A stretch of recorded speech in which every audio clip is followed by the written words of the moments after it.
For me, ownership means first and foremost understanding what are my priorities in my life. So for me, my priorities are my faith, my family, and then ultimately my business. Understanding what those priorities are and understanding what order they should be in, and then saying, okay, how am I going to actually push the ball forward in all those areas? This is the Own It Show, where we tell stories of how everyday people made ownership theirs. Everybody, welcome back to the Own It Show. I'm your host, Justin Roethlingshoefer. And if you're new here, as I've said for the past 249 episodes, there's a ton of content. Get on back there and take a look at a lot of the solo podcasts, a lot of the content, a lot of the podcast guests we've brought on, who've just brought so much transformational knowledge. And if there's ever been one episode or one podcast that stuck out to you, or you get something from today's episode, I encourage you to leave a comment, leave a review, and share it with somebody. Share it with somebody that's going to get out there, because that is the only way that the podcasts start to get to more people. And that's the way that we reach. That's the way we teach. And that's the way we can empower. And so as we continue to step in, that's what we're going to dive into today. We bring on guests that have ultimately made ownership theirs and learned through experience how to get to that next level, how to perform at a level that is elite, the level that you ultimately desire, but somehow is untapped. There's unlimited potential in each and every one of us, but we have to be able to figure out what do we need to do consistently and intentionally in order to step into that. And the guest that we're bringing on today, I had the pleasure of being introduced to him probably about 2 months ago. And it has been not only a pleasure to see him on this side of the camera versus on the television, but now just understanding the man behind the athlete, the man behind the businessman, the man behind all the accolades that oftentimes I think can overshadow who somebody actually is. And so, Jacob Turner, it is a pleasure to bring you to the show and to our Own It community. And I'm so excited for what we're about to dive into today. Well, Justin, thanks for that introduction. Appreciate you having me on. Really looking forward to the time together today. I love it. I'm super excited. If you who are listening are unfamiliar with Jacob Turner, just do a simple Google search and you'll find that he's a former first-round draft pick into the major leagues. Spent time with, I think, 5 or 6 different organizations. I know it was with the Miami Marlins, with the Tigers, with the Cubs, with the White Sox, with the Nationals a little bit. And had an extraordinary career. What was it, over 8 years? Yeah, so about, I guess, parts of 8 years in the big leagues, 11 years total in professional baseball, but a wild journey through those 11 years. And I'd love you just to kind of tell our audience and just kind of lean into that a little bit. What was that journey like from a young boy having most likely a dream of being able to step into this powerful output, this powerful outlook as a professional athlete, and then actually fulfill it? And what was that journey like? And what did that leave you with at the end of the day? Well, I think you hit the nail on the head, just entitling it a journey, because that's the way that I think about it. So growing up, I'm from St. Louis, and my goal growing up was if I could play Division I college baseball, that would be the pinnacle of athletic achievement for me. I had 2 brothers, and sports really was the end all be all for us growing up. We loved sports and specifically loved baseball. I wanted to be a college athlete. I thought if I could play at the University of Missouri, that would be the coolest thing in the world, and was really blessed to have a lot of God-given ability. You know, on top of that God-given ability, had 2 parents that helped support me and take me to a lot of different events as I was growing up. And that one thing led to another. By the time I was a junior in high school, I was looked at as one of the top high school pitching prospects in the country. That snowballed into my senior year and ultimately ended up getting drafted in 2009 after my senior year of high school, 9th overall by the Detroit Tigers. So it was this slow but quick transition from high school athlete to professional athlete to top 10 draft pick. And then really from there, it was truly a journey, Justin. When I think about my professional career, reflecting back on it with where I'm at today, I'm extremely proud of it. But at the time, there was a lot of things that were happening during those 11 years of playing professional baseball that oftentimes I thought, like, why is this happening? And this is not the way that I saw it going. So tons of ups and downs. Definitely not something I look back on and say, hey, this was a straight line trajectory up and to the right. There was a ton of ups and downs, but I think it put me in an amazing position for what I'm able to do now. As you, I want to touch on this because it's, again, for listeners out there, it is not common to go from high school to pro. Oftentimes you have, especially depending on the sport, but basketball, you've got maybe a 1 or 2 year stop if you're extremely talented. The very few that make that jump are people like LeBron James, are people like Bryce Harper, extremely talented athletes. So you can understand the talent that Jacob possessed and kind of where he was at stepping into this limelight. And so I'd love to understand what that transition was like for you, going from an 18-year-old boy now to an 18-year-old man overnight. And what did that do to you? And what obstacles did you have to overcome in terms of understanding yourself, your habits, your behaviors, your routines, the leadership qualities that you had to learn and possess through this time? What was that like for you, again, on this journey? Well, first and foremost, it makes you grow up fast, because you go from being a high schooler that is focused on graduation and all the fun things that come with the senior year of high school to getting picked up. In my case, getting picked up by mom after school. Yeah, I feel like I had just gotten dropped off for my first date in high school and I couldn't drive yet. And then the next thing I know, I'm signing the contract for millions of dollars and I'm looked at as the next guy. And I can still remember, Justin, one of my first experiences in professional baseball with the Tigers. We stayed at dorms. So spring training site, you stay at dorms with all the other minor league guys. When I got there. Were you still in Lakeland, Florida? Still in Lakeland. So Central Florida, for those that don't know, in between Tampa and Orlando. The city you pass on the highway, but don't typically go there. And the reality was I was there with a bunch of guys that were in rookie ball, extremely talented players, but they had been kind of doing this professional baseball thing for a while. And here I roll in as the guy that was the top pick, that signed for all the money. I was on the cover of Baseball America. I'll never forget, I walked into the lunchroom or the cafeteria that we had, and one of the guys was like, "Oh, I just saw you on the cover of Baseball America." And I could tell it was like this kind of backhanded complimentary jab of like, let's see what you're all about. And I didn't quite understand the business side of sports when I first got into it, but you learn that really quick as an 18-year-old. So that transition was quick and challenging, but there was a ton of things I learned along the way. When you step into a situation like that, and there's so much expectation, there's so much pressure, you could say. How did you handle that? And how did you step into that? And I'm going to preface this by, we work very close with the Philadelphia Phillies organization, us as Own It. And I think one of the most profound things that I heard Bryce Harper say, and you may have a completely different take on this. You might have, your experience might be different. And that's why I might want to ask this question after. But when he talked about pressure, he goes, "Man, pressure was making sure that I could get into the league, to ultimately set my parents free, to buy their home, to because we didn't grow up with anything. That I didn't go to college. I stepped right from high school into pro sports, so I had to make it. I had to be good. I had to get the contract. I had to set people up. That was the pressure for me. Now I'm just here playing. There's no pressure. There's no pressure in playoffs. There's no pressure in games. There's no pressure when I step up to the plate, because you're here and it's inevitable because I've done the work to get there. I've prepared myself." And so I'm curious for you, when you stepped into this, when all of a sudden there was all of this pressure and you did that same move that Bryce Harper did. Like, comparing you to Bryce Harper is kind of what we're doing in this scenario, is because it was the same journey. You can count the people on literally one hand that have done it. And when you go through this, I'm wanting to set the stage here for the listeners, because I want you to understand how rare this is. It's like going from high school as an idea for a business and then stepping into a $5 million business in your first year. And now, like, this is your thing. Like, this is what you're doing. This is like where you're going all in, and you're betting on yourself now. And so what was that like? How did you level up your mindset? How did you level up your habits, your behaviors, your rhythms? And how fast did you have to grow up in order to do that? And what were your methods in order to make that happen?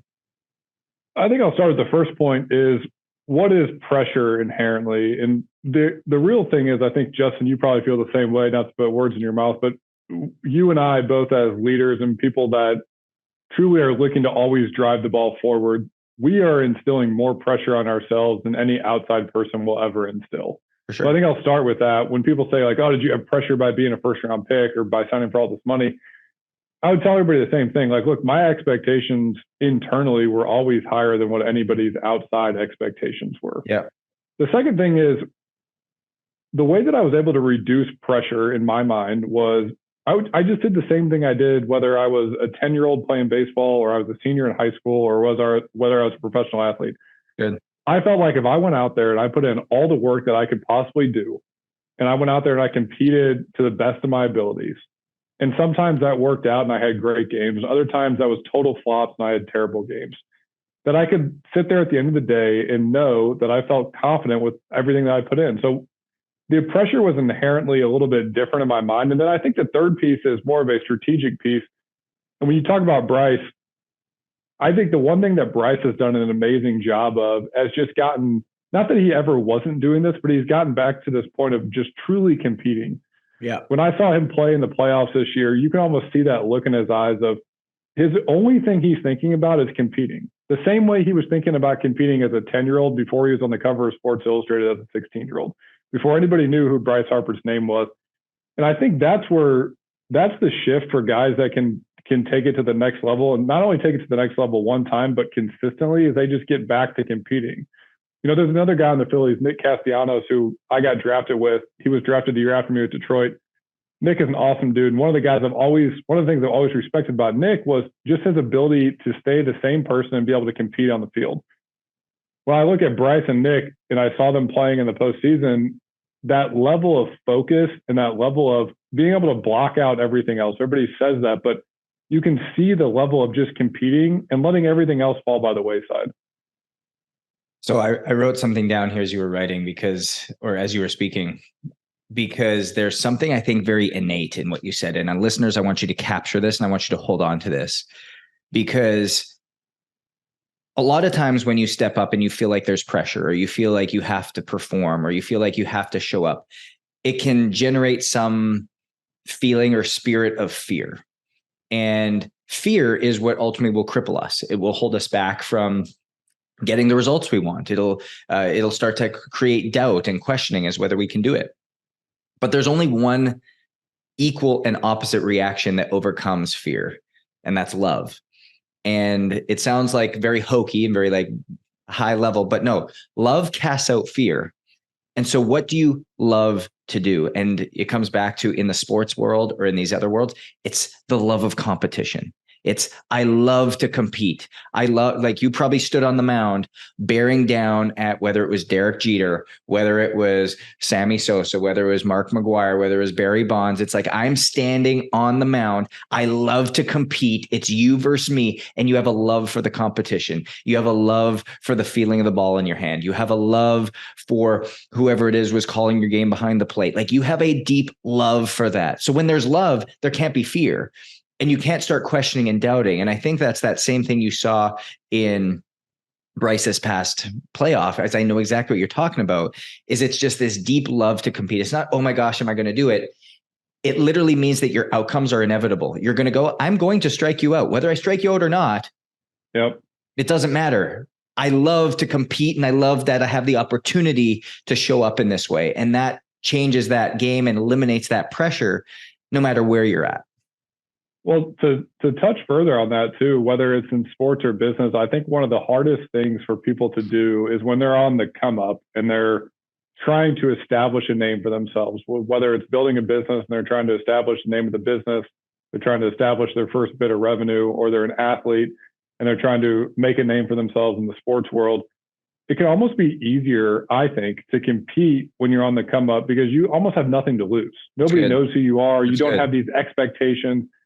And then you reach this kind of this pinnacle where now all of a sudden, like, Justin knows who I am, Jacob knows who I am. And how do I go from that standpoint where I've reached this pinnacle and I kind of have something to lose now to take it to the next level inherently and get back to just competing. And that's where I think people, they miss that. They're on this pinnacle and they miss the fact that, like, to go to the next level, I just have to go back to what I was doing previously. Yeah. And it sounds so simple, but if you can just go out there and compete and that's all you're doing, that makes an incredible difference. It's such a good point, because I'm sure there's a lot of people listening that have built businesses that are now, they've gone and had a career year. Maybe it's the best revenue year they've done. Maybe they've coming off the best quarter they've ever had. Maybe they've seen this upward run and this upward trajectory in their business for a long time. And all of a sudden it's like, oh my gosh, now I have to continue this. I have to keep going. But if you focus on the outcome, and I often ask this when I'm standing and, like, when I start a lot of my keynotes, I say, what's your definition of performance? And I hear the words winning, taking action, getting the results you were looking for, reaching a goal. And I say, actually, those are outcomes. Those are results driven. They have nothing to do with performance.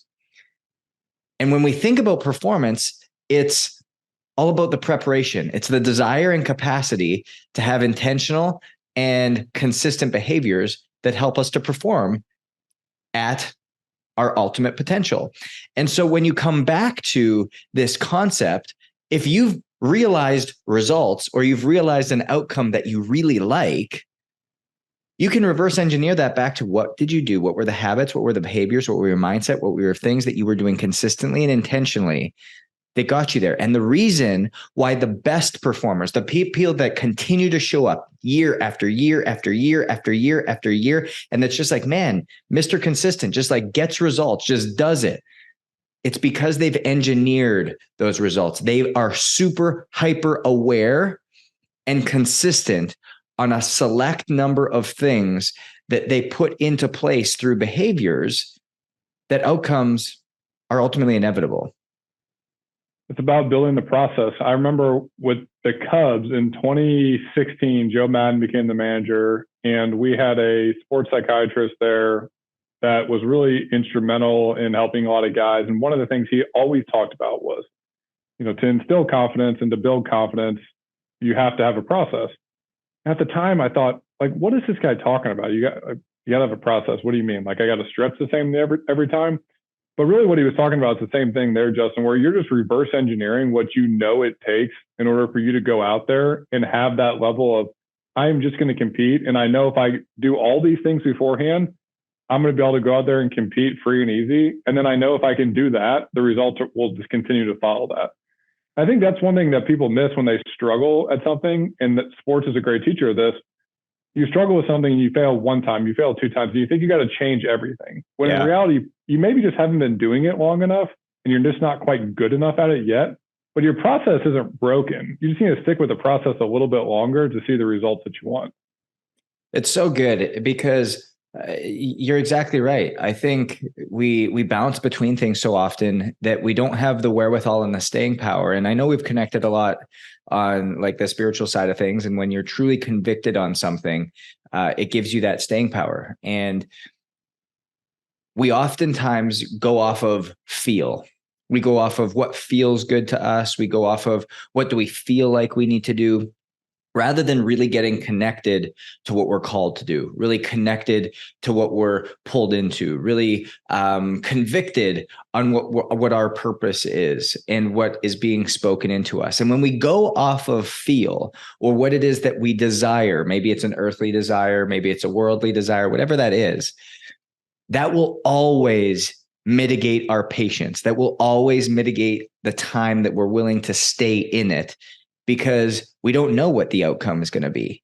But when we're leading in on what we're called to do, in what moves our spirit, in what talks to us, in that deep level of connection, that's when it all of a sudden becomes sustainable. That's when we have the patience, the wherewithal, the be willing to take the lows with the highs as they come, because we know what the outcome is. It's already prepared for us. And the hard part at the beginning is being able to discern between what is my desire versus what is that actual calling for me? Yeah, I'd say it's tough because I think everybody talks a lot about you want to do things in life that give you energy. But at the same time, you got to find stuff that like you can do today too. I think some people, they confuse the idea that I should only do stuff that gives me energy and I shouldn't do anything that's quote unquote hard work or the hard work to get to that point.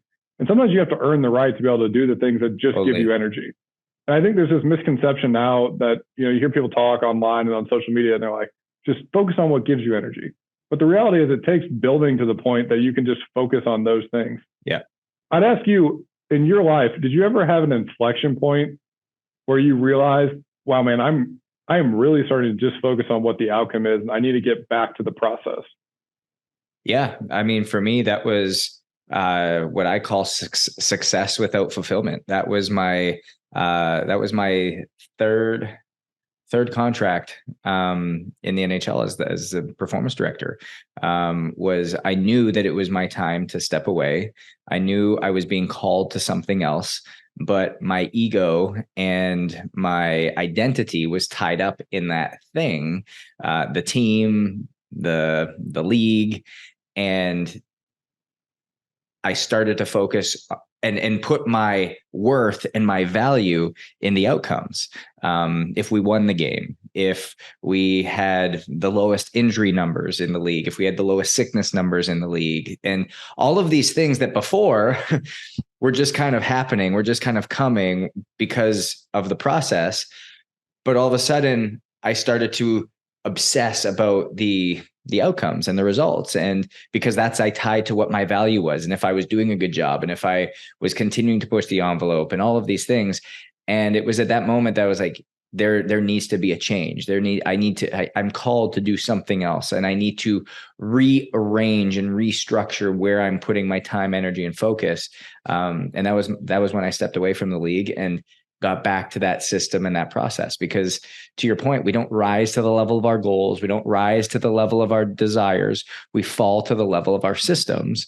And a lot of us don't have systems that are intentionally and consistently produced to get us the results and outcomes that we're looking for. Yeah.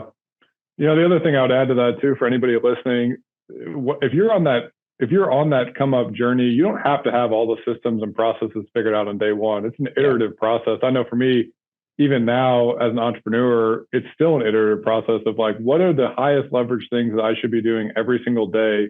Even if I know they're not going to bring a result on Monday or Tuesday, I know if I keep doing those over a long period of time, they are going to bring a result. And I think that's one of the best lessons that baseball in particular taught me, because you don't always see the results right away. Let's say you're working on a new pitch or you're trying to work on some new mechanical change. You might go out there the next time and pitch and it might feel completely terrible. But you know that if you stick with that for a long enough period of time, that you're going to start seeing the fruits of that. When you were coming through sports and baseball, and I want to get into kind of like what you started to discuss in terms of life after baseball and being able to kind of move in and succeed there. What would you say let's just go with your top 3 takeaways that sports and baseball taught you in your process, in your system, in your mindset, in your way of life, that ultimately has parlayed you and taken you further in business thus far than if you hadn't gone through that? I think the first thing is that failure is just part of the process. There's no success without failure. And people always look at somebody that's 10, 20 years down the road from where they're at, that maybe they're in the specific role that they're in now. And they're like, well, that guy's so successful, I just want to be like him. But they don't comprehend all the failures that it took along the way to get there. I think that's one. The second thing is discipline. Discipline is this often overused, popularized term, but the reality is the best thing that sports gave me was a inherent nature and a self-belief of just, if I continue to be disciplined in the things that I know matter the most over time, that I will have success. Yeah. I think ultimately it gives me a ton of confidence. Somebody asked me when we first started Moment, like, well, why do you think it'll be successful? I was like, because I'm just willing to do it longer than anybody else. Yep. That's not just some term I throw out. I say that because for 11 years I played baseball, and for the better part of those 11 years, it was more failure than success. But sticking with it is something that ultimately created this discipline muscle inside of me. And the third thing I would say, Justin, and this is true for anybody in life, everybody puts their pants on the same way. Yeah. So this is a piece of advice I got when I made my major league debut. My agent texted me this, and he said, just remember, everybody puts their pants on the same way. I didn't really know what he was talking about, but after the game, we talked about it. And he said, when you're in the locker room, like, these are all the guys that you've grown up watching. But the reality is they were all in the same situation as you. They all had their major league debuts. They were all on the come up at some point. They all weren't household names and all-stars and on ESPN every day. And they all put their pants on the same way. Okay, so you all have the same skill sets in that locker room. I think that lesson can be taken to any business. If you're in a business and you see somebody that's on the C-suite and you're like, man, I really want to be like that guy, just remember that at some point he was probably in your shoes. If you see that entrepreneur that's 10 years down the road, and you're like, man, I wish I could grow my business to be similar to what he's doing. Just remember, he's been in the same situation you're in today. So those would be the three things that I would say, Justin. I love each one of those. I'm just going to do like a little summary on top of these. Is like when you talk about failure as a part of the process, and realizing that failure, when you fail at something, it's not a definition of or an indication of who you are or what your worth is or what your future holds, but rather it's just an indication of where you are today and a lesson that you're supposed to take away from so that you can create a new outcome. And you talked about this concept of almost like comparing, like looking, oh man, somebody else isn't failing, they're winning. Comparison is the stealer of joy. And the moment that you start comparing yourself to others, you don't know what experiences they've had. You don't know what they've been through. You don't know how many failures that they've had to ultimately earn that success. And so it is like, be grateful for your failures because you've just earned a mark. If I said to you, Jacob, Jacob, you have to fail 34 times before you succeed on the 35th time, what would your goal be? Yeah, it'd be to get those 34 failures out of the way as fast. Exactly. As possible. Yes. Yeah. Yes. I want to fail as often, as fast as I can so that I can get through these 34 because I know the 35th is coming. And the crazy part is that's life. And then when you talk about like the concept of discipline, there's this word that comes up for me as you were describing this, and you said discipline creates confidence. It's the power of inevitability.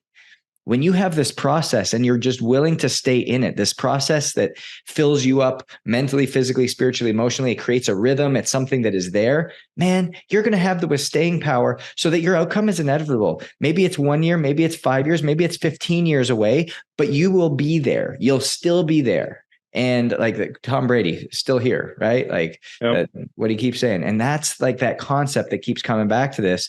And number 3, I love this. Everyone puts their pants on the same way.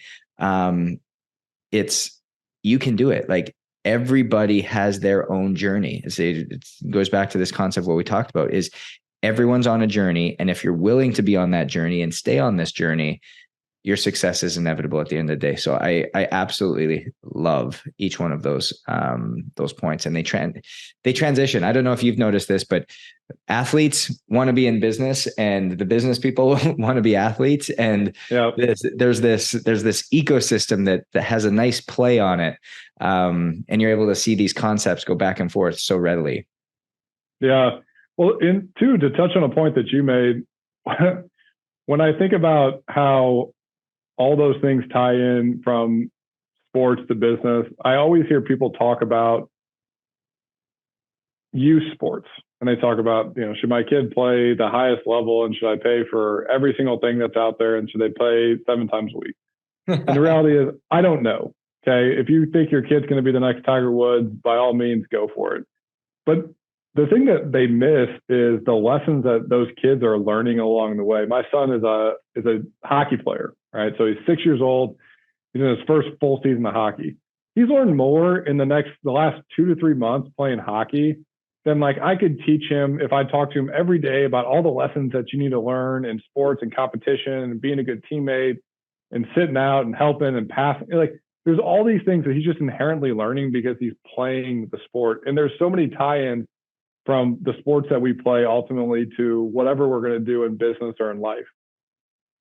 Experience is just an unbelievable teacher in a lot of these ways. And speaking of experiences in this way, I'd love you to kind of touch on a low or a obstacle or a hurdle that you kind of went through, maybe publicly, maybe privately, through your Major League Baseball career that has taught you something that has shaped you into the man that you are, because you're not just a great businessman. You're not just a great athlete. You're a great father. You're a great husband. You're a great mentor. You're a great leader. And so what were one, two that kind of stand out to you that shaped you and redefined how you think, how you show up, how you act, how you behave, because you are so different just in terms of your demeanor and how you show up as a man?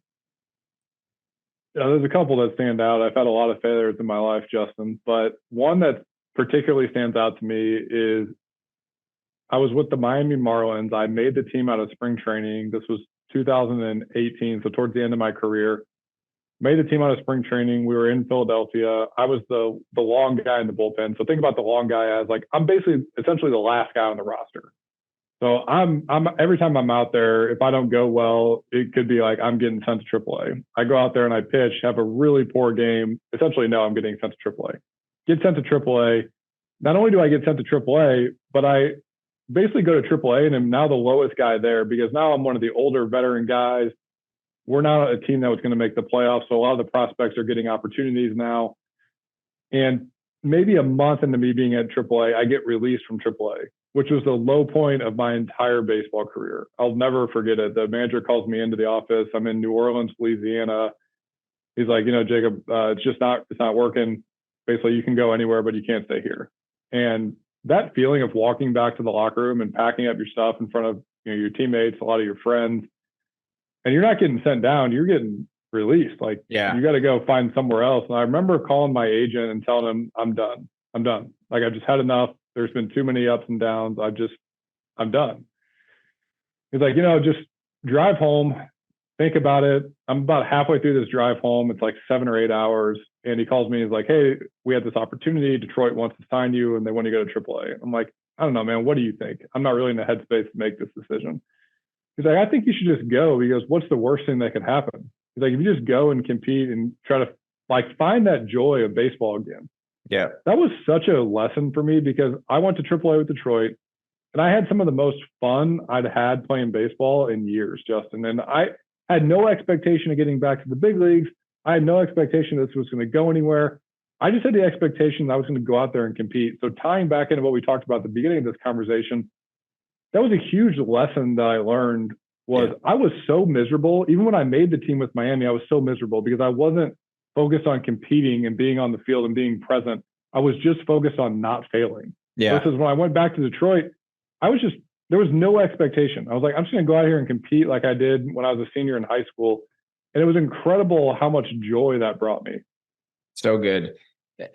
You touched on something that I want you guys, again, there's so many nuggets in this. If you're getting to this point in the podcast, I really encourage you to even go back and just re-listen to this, because there's so many nuggets in this that are just so critical and crucial. And this last one that you just said was you weren't focusing on the process and having joy of being where you were. You were focused on not failing, focused on not getting sent down, focused on what you don't want to have happen. And when you focus on that negative, your mind doesn't actually know the difference between positive and negative. So if you're like, hey, don't hit your finger with that hammer, you're going to hit your finger with the hammer. If you're like, hey, don't see a pink elephant, you're going to see a pink elephant. It's like your body doesn't understand the positive to the negative. It just knows what you're looking for. It's called the reticular activating system. And so when you start to focus in on the negative, don't get sent down, don't throw a ball, don't toss up a fat one that they take yard. Guess what you're going to do? You're going to throw the ball, you're going to throw up a fat one, and all of these types of things are going to happen. And you can apply that to any aspect of life. And so it's changing from that negative connotation from fear and stepping into that space of love, that love of the competition, the love of the pressure, the love of building your business, the love of the obstacle that's there, whatever it is, just find love and tap into that. And it's almost like your cheat code for being able to have that next step, that next level of impact in whatever it is that you're doing. For me too, the thing I would add is it was always a shift from the internal to the external. So I'll use a pitching example. When I was pitching and I was in the National League, we still had pitchers that were hitting. So if the pitcher comes up, the first thing that inherently comes to your mind is just throw 3 fastballs down the middle and don't walk him, because chances are he's not going to get a hit. That is a terrible thought, because that's an internal thought. Instead of saying, I'm going to shift my focus from internal to external. When I shift my focus from internal to external, now all of a sudden I'm thinking, okay, I'm going to throw this fastball down and away, and I'm going to dot the catcher's glove right there on that lace. Now my focus is external, and I'm not thinking about the bad things that could happen. I'm focusing on how I'm executing. How am I executing the good things that are going to inherently happen? It's good. It's good. It's such a great restructuring and refocusing point. When you finished baseball, when you stepped away from baseball and you stepped into this new journey, this entrepreneurial journey, this business venture, what obstacles did you come across, and what learnings did you have, especially in your first couple of years of making this transition from pro ball player to entrepreneur? Well, it was hard for sure.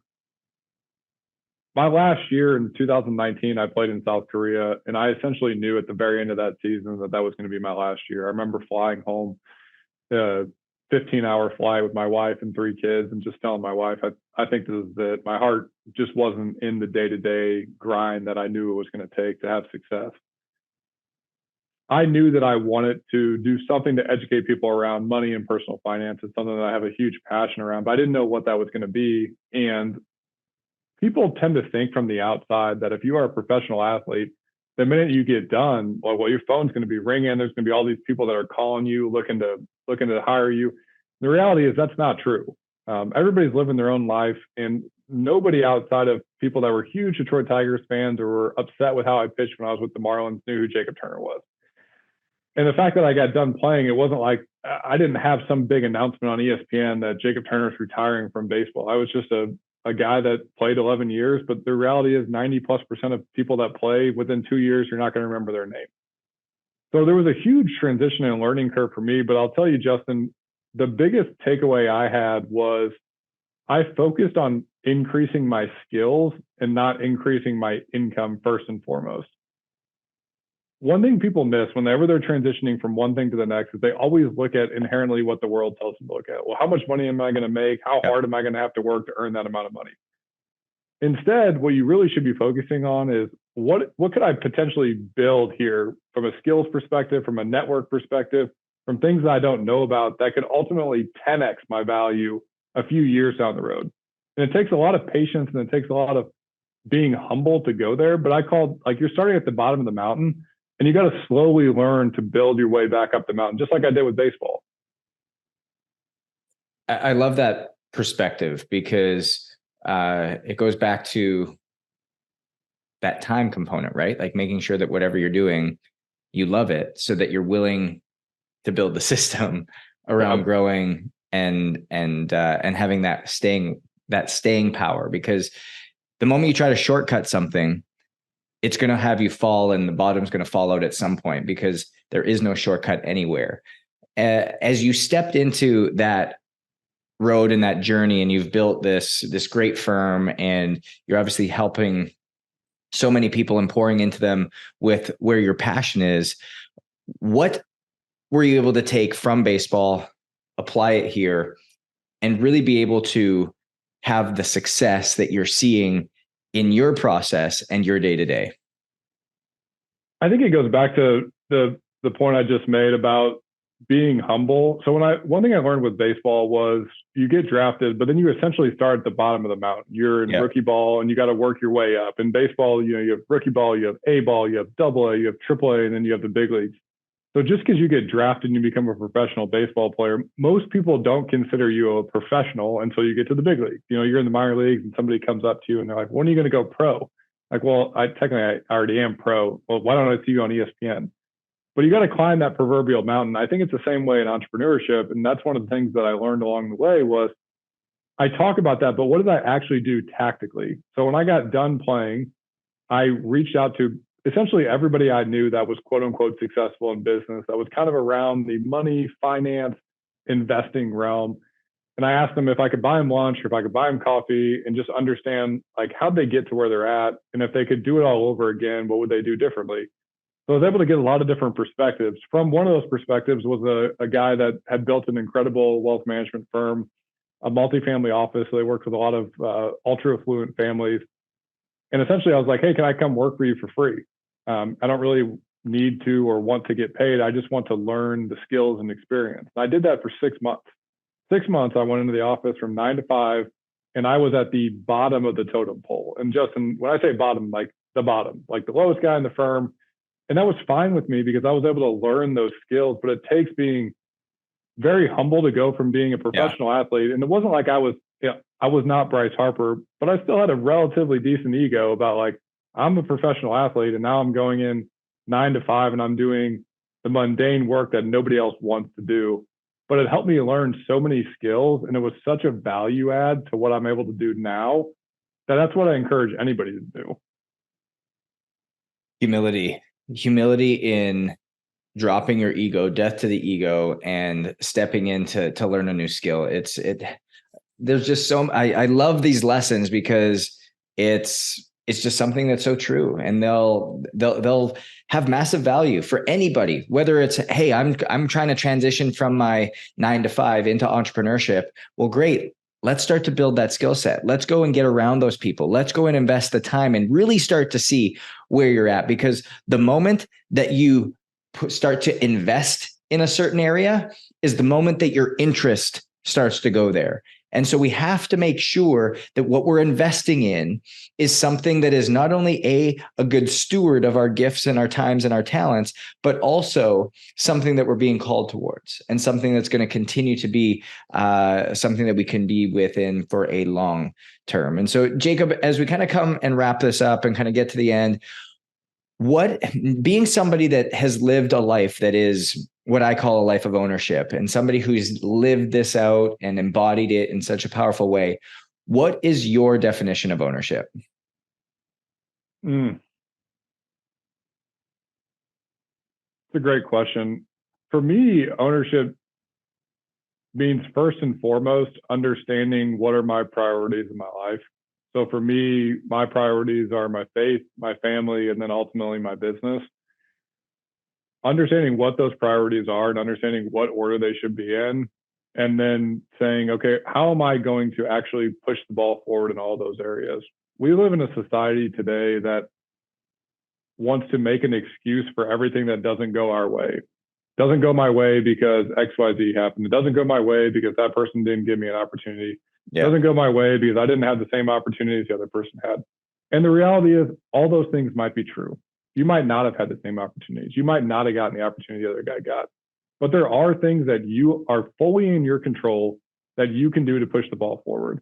So for me, it's first and foremost figuring out what are the priorities, what order they should they be in, and then what can I do to push the ball forward? Not something that I'm relying on something else happening, or I'm relying on this shot of luck that's going to happen. What can I do? This is not a hope dream. This is not hope. This is actual action that I feel like I could take to move the ball forward. So good. I love it. Jacob, where can people get in touch with you? Where can people learn more about you, your firm, how you can potentially help them, whether they're an athlete or whether they're looking to just manage their wealth, finances, and everything in a much more purposeful and an intentional way? Yeah, so our firm is Moment Private Wealth. It's momentprivatewealth.com. The easiest way to get in touch with me is generally through some form of social media. I'm on Instagram, LinkedIn, and Twitter, usually under the Jacob Turner. But would love to connect with you guys. I answer most DMs and messages on LinkedIn and Twitter, which is where I'm the most active.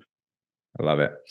So guys, as you're leaving here, as you're really starting to step back into day-to-day life, I want you to understand that you have to have a love for the competition, no matter what it is that you're doing, whether it's in your family, whether it's in your marriage, whether it's in your in parenting, whether it's in your business, whether you're an athlete and you're going out on the weekend to play beer league baseball and hockey. It doesn't matter. You got to love the competition, love the journey of where you're at. Because the moment that you have love, it casts out the fear, it casts out the doubt, it casts out everything else. And you're able to utilize basically these 3 lessons that Jacob talked about so well, which is making sure that you understand that failure is a part of the process. It's not a judgment of who you are, but rather just a part of showing you that you're deserving and earning your way to winning. Number 2 is that discipline is something that creates confidence, and ultimately your outcomes of success become inevitable, knowing that you're going to be the one that's around when everything's said and done. You just have a staying power, that making sure that you're willing to do it longer than anyone else is. Number 3, making sure that you realize that everybody puts their pants on the same way, and you have the same ability to step into it otherwise, because we know that ownership is understanding your priorities, understanding the order in which it takes to be successful, understanding what your order looks like, making sure it's in that order, and then taking action on it in a powerful way, because we know success is different. So own your different, and we'll see you guys next week.